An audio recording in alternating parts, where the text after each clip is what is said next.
सृष्टि बचपन से ही दिखने में सुंदर नहीं थी, लेकिन अमीर बाप की बेटी सृष्टि पर उसकी माँ जान छिड़कती।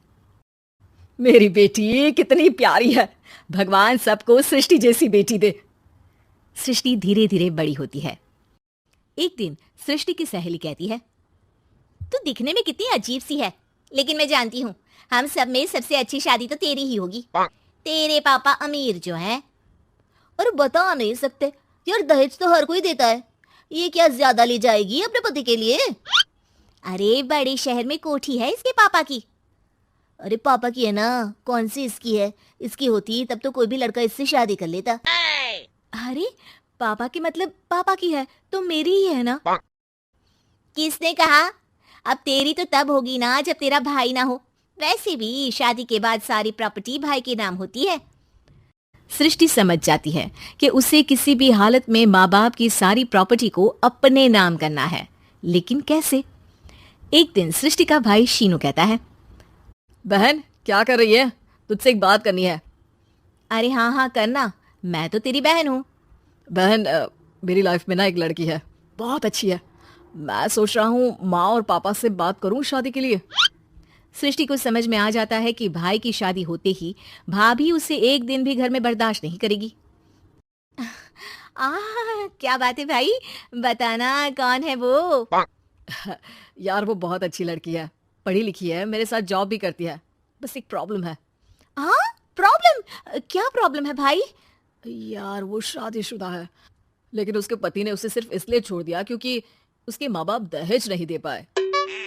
सृष्टि ये सुनकर न जाने क्यों खुश हो जाती है। अरे भाई तो क्या हुआ, लड़की तुझे तो पसंद है ना? शीनू को लगता है कि बहन उसे समझ रही है। वो इस बात से अनजान होता है कि उसकी बहन की मंशा पूरा घर हड़पने की है। सृष्टि अपनी माँ से कहती है, मम्मी मुझे तो बहुत चिंता है, पता है शीनू क्या कर रहा है? अरे क्या कर रहा है? वो तो काम पर जाता है और वापस घर आता है।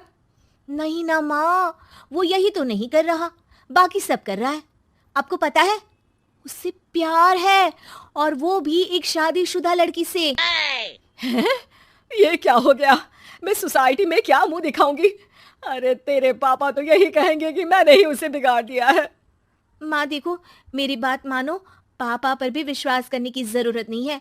अब आप ही बताओ, पापा इतनी देर घर के बाहर रहते हैं क्यों? बोलो। अरे बेटा वो तो नौकरी करते हैं ना। तू बहुत भोली है माँ। पापा का ऑफिस तो 7 बजे खत्म हो जाता है, लेकिन देखो कितनी देर से आते हैं। अरे नहीं नहीं बेटा, ऐसी कोई बात नहीं है। सृष्टि माँ को एक औरत से बात करते पिता की फोटो दिखाती है। देखो माँ कैसे हैं पापा, मैं ना कहती थी कि पापा सही नहीं है।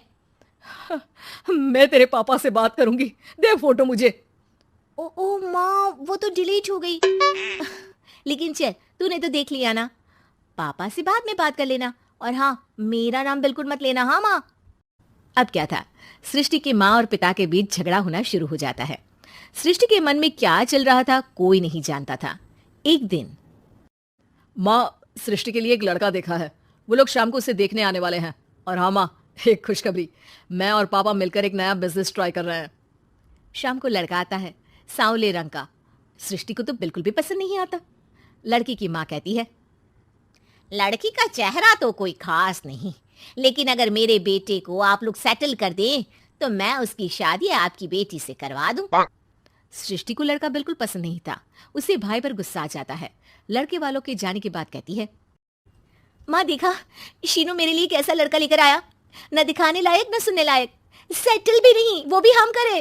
अरे माँ मैं जानती हूँ ये मेरी शादी किसी भी घर में क्यों करवाना चाहता है। अरे कैसी बात कर रही है बहन? तूने तो देखा ना, लड़के को मैंने ही मना कर दिया तुझसे शादी के लिए। जिसने लड़का बताया था उसने उसकी बहुत तारीफ की थी। बात आई गई हो जाती है, लेकिन सृष्टि का मन शांत नहीं होता। क्या करूं कुछ समझ में नहीं आ रहा। मेरी शादी हो गई तो ये लोग पूरी प्रॉपर्टी शीनू के नाम कर देंगे, मेरे हाथ तो कुछ लगेगा ही नहीं। तभी सृष्टि को आइडिया आता है। वो किसी वकील को फोन करती है। जी देखिए, अगर आपके मम्मी पापा का तलाक हो जाता है तो आपके पिता की आधी प्रॉपर्टी आपकी माँ के नाम हो जाएगी, फिर उसे वो किसी को भी दे सकती है। सृष्टि अब माँ को बेटे के खिलाफ भरती है। माँ शीनू पर नजर रखा करो, वो जिस लड़की के प्यार में है ना वो शादीशुदा है, यहाँ आएगी, सारा पैसा, रुपया, जमीन, जायदाद सब भड़प लेगी। पापा का भी हाल तुमसे छुपा नहीं है। ऐसा ना हो कि मैं और आप एक दिन सड़क पर भीख मांगे। हे भगवान, मैं तो जीते जी मर जाऊंगी अगर ऐसा हो गया तो। ऐसा हो गया नहीं माँ, ऐसा ही होगा। अभी समय है, आगे का सोच लो। मैं तो कहती हूँ पापा से आधी प्रॉपर्टी लेकर अलग हो जाओ। पापा की आधी प्रॉपर्टी भी हम लोगों को अगर मिल जाती है ना, तो अगले 7 जन्म सफल समझो। बेचारी माँ बेटी के कहने पर पति से तलाक लेकर अलग हो जाती है। सृष्टि अब पैसों से गाड़ी और अपने दूसरे महंगे शौक पूरे करने लगी। उसके दोस्त भी उसके पैसे इस्तेमाल करते। सृष्टि, कल तुम कहाँ थी? मैं सारा दिन घर पर अकेली थी। तो मैं क्या करूं? मैंने ठेका तो नहीं लिया है ना तुम्हें संभालने का। माँ को सृष्टि से ये उम्मीद नहीं थी। वो बैठकर रोने लगती है।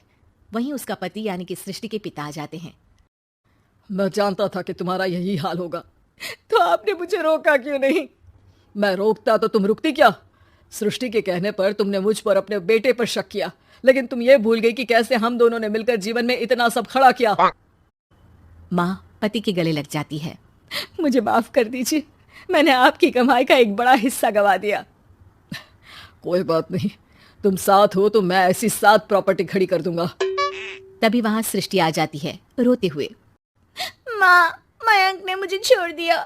वो बोल रहा था जब तक मेरे पास पैसे थे तब तक ही वो मेरे साथ था।